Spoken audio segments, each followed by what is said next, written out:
absolutely delighted to be joined in the tube now by our fantastically talented photographer. Silvana, welcome. Thank you so much for joining me. Thank you for having me. Thank you. The first thing I'd love to know is the story behind your professional name. What does it mean?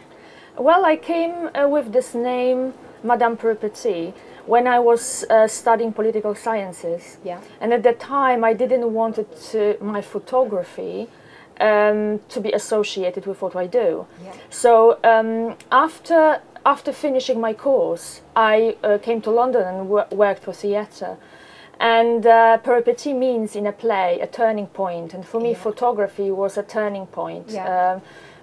My background was in linguistics before, then in politics, and after I completely changed my approach and finally found a medium as well to implement my visual ideas. And your photographic work is very theatrical, isn't it? It's very bold Yes. and bright. Can you talk us through some of your early work and how you came to develop your style? I was always inspired by sculpture and by painting, art in general, not especially photography, but different kind of art. And I stumbled across work of Erwin Wurm. It's an Austrian artist that makes sculptures out of people.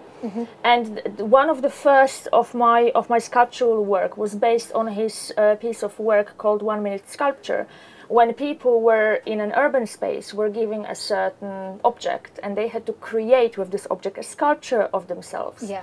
And so my idea was to give my participants or models 10 different, completely unrelated objects, from raw eggs, toast breads, balloons, tights, and they had to create a sculpture out of themselves for 15 minutes, and without a mirror, without scissors, and without the glue. Amazing. So this had to hold for enough time for me to take a picture. And at that time I was photographing with large format camera, and I only had 2 slides of film. So it was very tricky, and everyone was asking me, are you sure what happens if you don't catch the image? And I was so sure about it. So, listen, this is our planned, and we'll get there. And actually it was quite interesting to see how creatively, how people can work creatively with materials. So people who are creative, they had a more abstract approach, and people who were not that creative were very literal in what they were doing. So for me, as a creative process, to observe other people was very interesting. Can I show you the other? Yeah, oh, look at that, it's amazing. So there are the balloons and straws in there, right? Balloons with raw eggs inside. Excellent. Yeah, so some of them were really funny, and it was very interesting to observe that. Yeah, and you've got a very strong creative identity, haven't you? How important is that to you and your career? It's very important. I think that there is so much out there at the moment, and you always have to find your niche and see what you can do best, what you can work with best. And I always loved color and always loved characters, and before I started linguistics, I was my teenage years, I was an absolute nerd, going to every convention possible. So of course there is an influence from science fiction, a lot, that I love implementing, and and I think that it helps you to stand out a little bit and to be, I mean, it's all about being authentic and true to yourself, and in the end people will see it, and that the style kind of develops. I'm not thinking too much about it. It's more about, I have certain ideas in my head that I need to find a medium for to visualize. But but I think identity is very important. I think the name is important, the identity is important, who you collaborate with, and how, I don't want to say picky, but how immaculate you are about your choices, who you are working with on, and what you are working on. Yeah, sure. And I mean, actually, we were talking about your name earlier, and being able to stand out in that way, that stood you in such good stead, didn't it, with the first agent that you worked with, right? It was quite a funny experience, because I just finished my course in Germany, and I've decided I'm coming to London, not thinking too much about it, and I found it more easy probably to find people that could relate to my work in England. Right. So I've decided, okay, what I will do, I will just send my work to the best agent I can find. So I was going through all the agents, and I didn't want to have an agent that's only focusing on fashion, because I'm not really a fashion photographer. I work with a body, but I'm not really a fashion photographer. So I was looking at agents that represent musicians, agents that represent really big photographers, and yeah, and he's an agent who's 30 years in business, and there's only one interview with him on YouTube, and I've decided, well, everything he says really relates to my work, and I will just send him a portfolio. And I know that he never responds because he has so many requests, and he never gives anyone a call. So he called me within a half an hour. Amazing. And it was really funny because I said, I'm really sorry, I'm going away for 2 weeks now. And even my friends were saying, are you serious? He really called you and you're going away. And he called you because of... He called me because of the name. Because he was really intrigued by my name, and what I liked about it, that he didn't know what to expect at all. So I think this is what I like about my name. Very often people expect someone who is over 50 or expect a French person. Or so I really like that. Already from the very beginning, you can't put it in a box. So this is actually what I like a lot about it. Fantastic. Can we talk a little bit now about how you work with the Adobe tools? Because I know you work obviously with Photoshop a lot, but you've also got a background with Behance, haven't you? Yes. I joined Behance a few years back when it was in a beta version. And I wasn't thinking too much about it. You know, it's like a new platform that you think I would just upload my work, we'll see what happens.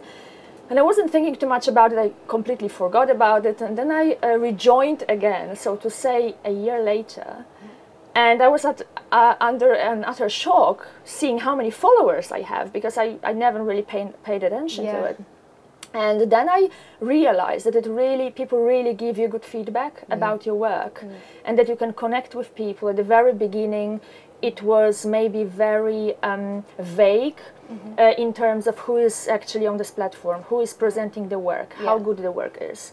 But then more and more people who are working professionally in film, in animation, in photography, graphic design, starting using the platform, and it became really interesting for me.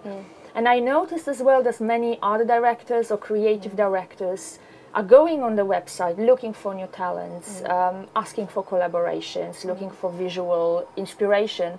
So for me, it became really important to use it in terms of finding out what people actually think about your work, because they can comment on it, that can give you feedback, and you can connect straight away, they can send you a message.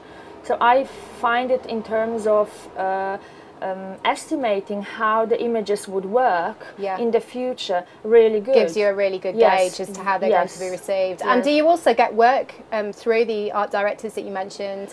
Well, I don't know. It's very difficult to say sometimes if you actually directly get the work, but I get lots of connections. I met incredible people through Behance, and and I even invite my friends, telling them, or my collaborators, listen, if you have a profile, I can connect you with my profile. So it was also very good promotion for my book that just came out, because I could reach 10,000 people instead of maybe posting it on Facebook or showing a few people around. So I think in terms of feedback and how many people see it, and also from all corners of the world. And you use Behance as well to find collaborators yourself on projects, don't you? Yes, I do, definitely. Great. Well, I'm delighted that you've been using it for all this time and that it's helping you in what you do. It's really good to hear. So what you do isn't just photography, is it? There's more to your kind of toolbox and skills. Yes, I really love expanding because I love learning. And I think if you change field a little bit, you don't have to change it completely, but a little bit, you meet people you normally wouldn't meet. So recently I did a project for Topshop for the visual merchandising, so I was actually physically making things, not really related to photography. And then Selfridges saw my work in Topshop, and I created a window for the beauty project. about the hair. And funnily enough, they asked me what my expertise about hair, and I'm not a hairstylist. So I think it's more about me being booked for some kind of visual it's the visual ideas. identity again, isn't it? That's creative really direction and maybe certain way how I work with color and shape of the body. And how important is color to you? It's very important. It's very important. I always study paintings and study work that has beautiful color. I think it's a powerful weapon, powerful. And you know, also history of color, which color is the most important one, that reds comes across completely different as a green image. And I just see sometimes if I have lots of red components, the image is way more popular than when I have an image that has green components. Even if it's for myself. They are equally strong, but for the audience, it's always the image that has red components draws more attention. So I think this is very important, and also how the colors are combined together, and how much percentage of color is in the image, and complementary colors, how they work together. So it is a very important tool for me. And you work with Photoshop a lot in order to... Yes, I work with Photoshop a lot. I discovered Cooler. It's it's fantastic, very cool app. So I was like walking around and taking pictures absolutely everywhere. So no, it's a really good tool if you find a painting or if you find some color palette that you really love. To extract those really key components from. To extract it, and also to save it as well and use it in your applications. Of course. So I find it really important, and also to even flip through all the profiles of different users and to see what they have extracted, even in terms of research, not even implementing them in your image. Fantastic. And I know that you always have lots of personal projects going on at any one time, don't you? How important is that, do you think? It's very important, because for me it's expanding the creativity. And I think creativity is a muscle. It's like a gym. You have to train it. You have to have your muscle memory build up, and then you have to repeat and repeat and repeat. And if you don't do it, you can't be spontaneous on shoot.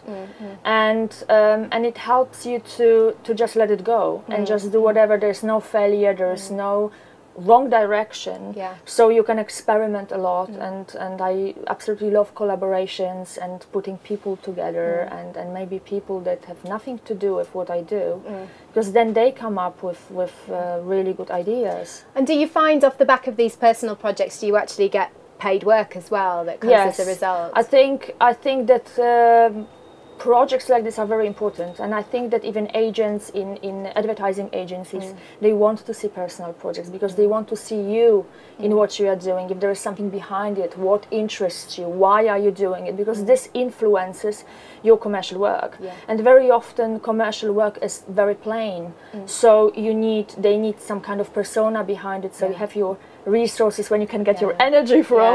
So I think they are very important. And you can do your slightly more avant-garde, sort of more risk-taking work that they can be inspired by, that you can then kind of take of course, and take it, and I can, you can use 5% of this creativity, but it's there. So they know they have a pool of certain ideas they can choose from. Fantastic. Definitely. Fantastic. So the final thing I wanted to ask you is, do you have any advice for people starting out in the industry? Tell us, what's the secret to your success? I think it's perseverance. It's challenging yourself, and being bold in your choices sometimes, and not be afraid. But I think it's really, really hard work, and many people, students, ask me if there is a way. There is no one way, but I think to do lots of research and to know which direction you want to go. And I see it from the very, very beginning of people's career, when even on this stage when people apply to be my assistant or to do internship. And there are certain people who are so well prepared. They know my work, they know why I'm doing things, they know who am I working with, who my team is, so they're very well prepared. And people who just give it a go. But I think it's primarily hard work, staying true to yourself, but always aim for the best quality you can get. And I think always working with people that are better than you. Very wise words indeed. Thank you so much indeed for joining us. That's been really fantastic, and we loved your presentation. Thank you very much. Thank you.